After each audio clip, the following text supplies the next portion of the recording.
Hello, Bachcho. Let's read this question. So this question says, for the electric line of forces as shown in the figure, the electric field is, okay, option A is non-uniform, option B is uniform, option C is both A and B, and option D is cannot be set, okay। तो चलिए बच्चों, अब हम इस question को start करते हैं। तो देखिए बच्चों, इस क्वेश्चन का की कॉन्सेप्ट आप क्या लिख सकते हैं। The key concept of this question, इस क्वेश्चन में बताना है कि ये जो इलेक्ट्रिक लाइन ऑफ फोर्सेस आपको फिगर में गिवन है, ये बताना है कि यूनिफॉर्म है, नॉन यूनिफॉर्म है, या फिर दोनों है, या फिर हम बता नहीं सकते कुछ, okay. So the key concept of this question क्या लिख सकते हैं हम, इलेक्ट्रिक फील्ड लाइंस, ओके। क्या लिख सकते हैं, electric field lines is the key concept of this question, okay. तो देखिए बच्चों, अब हम इस क्वेश्चन को स्टार्ट करते हैं।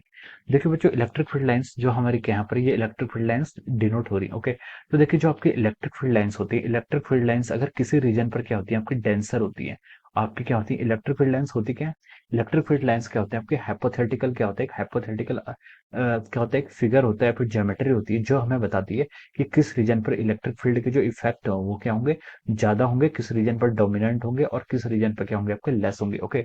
अगर किसी रीजन पर आपकी इलेक्ट्रिक फील्ड लाइंस क्या डेंसर है, तो हम बोल सकते हैं कि यहाँ पर क्या होगी, डेंसर इलेक्ट्रिक फील्ड लाइन होने का मतलब क्या है, यहाँ पर जो इलेक्ट्रिक फील्ड की वैल्यू होगी वो क्या होगी आपकी, ज्यादा होगी, ओके। और अगर किसी रीजन पर आपकी इलेक्ट्रिक फील्ड की लाइंस है वो क्या आपकी कम है, ओके, तो हम बोल सकते हैं वहां पर आपकी इलेक्ट्रिक फील्ड की वैल्यू क्या होगी आपकी लेस होगी, ओके। और हमसे क्वेश्चन में बोला गया, देखिए हमें फिगर गिवन है, हमसे बोला गया कि ये आपका इलेक्ट्रिक फील्ड किस टाइप का है, ओके।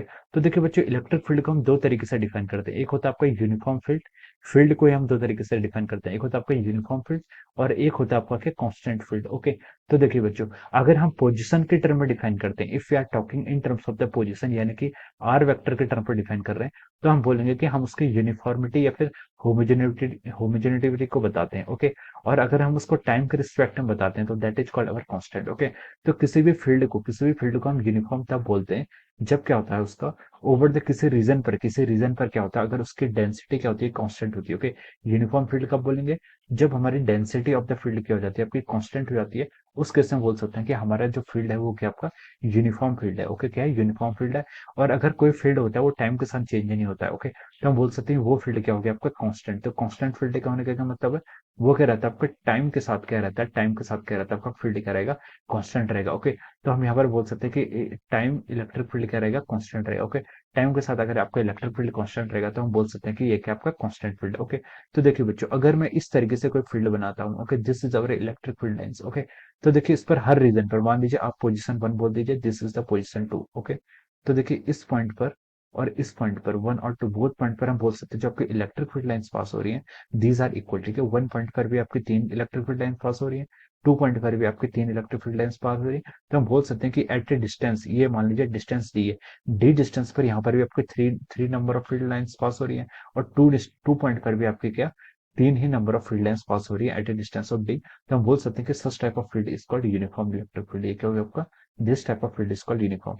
यूनिफॉर्म किस लिए डिफाइन करते हैं, अगर हम स्पेस के साथ बताते हैं, स्पेस के साथ चेंजेस बता रहे हैं, ओके, तो हम बोलेंगे this is a uniform field, okay. और देखिए हमें फिगर में जो ज्योमेट्री में गिवन है, आपको इस तरीके से फील्ड गिवन है, okay. We have given field of such types, okay. ये आपको देखिए इस तरीके से आपको यहाँ पर फील्ड गिवन है, ओके। तो देखिए बच्चे, यहाँ पर आप बोल सकते हैं कि इस रीजन पर, इस स्मॉल रीजन पर आपकी 3 नंबर ऑफ फील्ड लाइंस यहाँ पर पास हो रही है, ओके। और देखिए इतना लार्ज रीजन है यहाँ पर, क्या देखिए आपका एरिया क्या है, दोनों के करस्पॉन्डिंग आपका डिफरेंट डिफरेंट एरिया आ रहा है, ओके। तो हम बोल सकते हैं कि जब आपका 1 पॉइंट है और ये आपका 2 पॉइंट एज्यूम कर लीजिए, तो हम बोल सकते हैं कि the magnitude of the electric field is higher at point E1 as compare to the E2, okay. तो हम बोल सकते हैं कि इस रीजन पर जो आपका इलेक्ट्रिक फील्ड है उसका मैग्नीट्यूड क्या हो रहा है, वेरी कर रहा है। सो इट विल नॉट, हम बोल देंगे कि ये क्या आपका, this is our non uniform electric field. ये किस टाइप का फील्ड हो जाएगा आपका, ये आपका नॉन यूनिफॉर्म हो जाएगा, ओके। यूनिफॉर्म कब होता था, यूनिफॉर्म होता था मतलब अगर आपका किसी रीजन पर, ओके, किसी डिस्टेंस डी पर आपके 3 फील्ड लाइंस यहाँ से पास कर रही हैं, एंड इस पॉइंट पर भी आपकी 1 पॉइंट पर भी आपके 3 ही नंबर ऑफ फील्ड लाइंस पास कर रही हैं, और ये डिस्टेंस आपकी इक्वल है, तो हम उसे यूनिफॉर्म बोलते थे। यहाँ पर देखिए 1 पॉइंट पर आपकी 3 number of lines find out पास हो रही है, but this region is smaller as compared to the region 2. That's how we can say that the electric field will be denser at the point 1 compared to the 2, okay। So this field will be non uniform। ये कैसा field होगा, this field will be non uniform, okay।